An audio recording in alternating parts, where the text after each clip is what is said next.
Hey, what's up guys? So OnePlus is gearing up to launch the OnePlus Nord Watch in India later this month. The watch has been subject to many leaks in the past few days.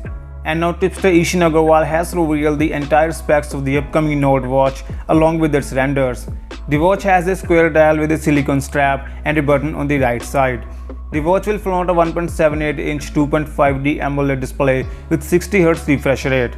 The display will support 326 ppi and a 500 nits of peak brightness level. So no doubt you are getting a very good display which will be visible in bright sunlight thanks to the peak brightness of 500 nits. The watch will feature more than 100 fitness modes and will also support a slew of health tracking features including an SpO2 sensor, 24-hour heart rate monitoring, stress monitoring and women's health tracking. The watch can last up to 10 days on a single charge, however the exact battery size still remains unknown. Additionally, the watch will also come with OnePlus N Health app.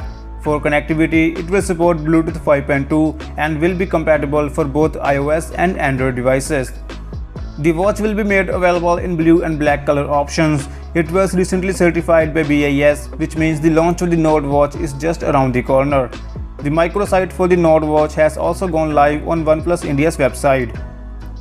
So yeah, what do you guys think about this? Do let me know in the comment section down below. Thank you for watching. As always, I'll catch you guys tomorrow in a new video. Peace out.